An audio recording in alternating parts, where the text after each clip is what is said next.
very blessed with that letter. And as soon as, I'm the one that asked my doctors initially, how can I get in touch with this family? How can I, what do I need to do? And I pushed it through their office. They have a lady that's in charge of that. And they said, well, you might not want to do this. You might not want to do that. And I said, no, this is something that's going to be done one way or another. And she finally caught the hint, and I signed the papers to waiver so that we could communicate with one another.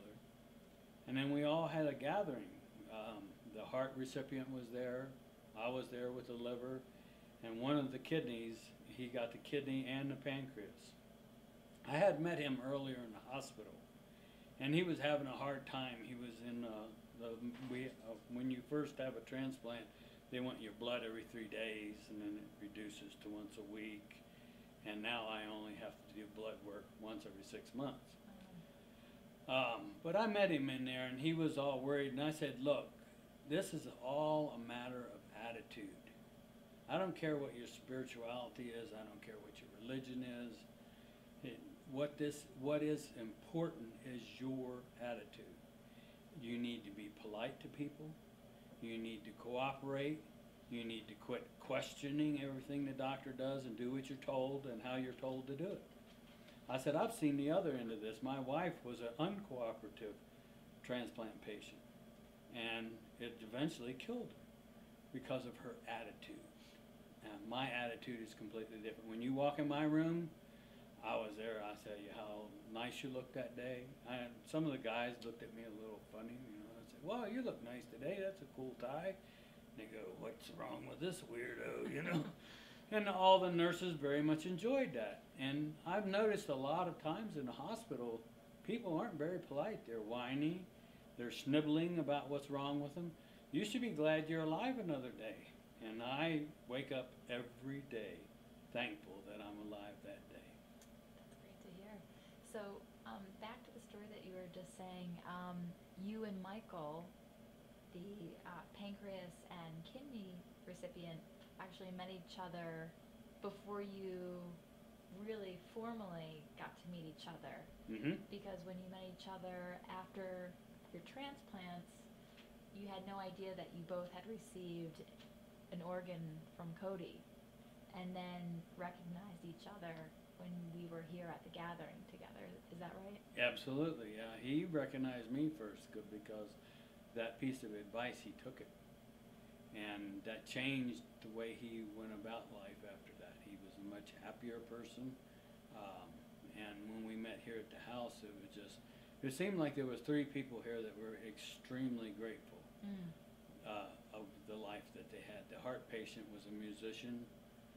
Michael, I don't remember what he did for a living, but his whole entire family was here with him. His sisters, his wife, his children.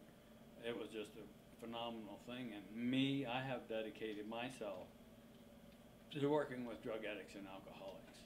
I'm a certified Christian counselor on addiction and recovery. Fantastic. So what would you say to anyone who would ever consider being an organ donor at this point? Well, number one, I want to know what you're going to do with them after you die. You know, I mean, I don't understand burial in the first place.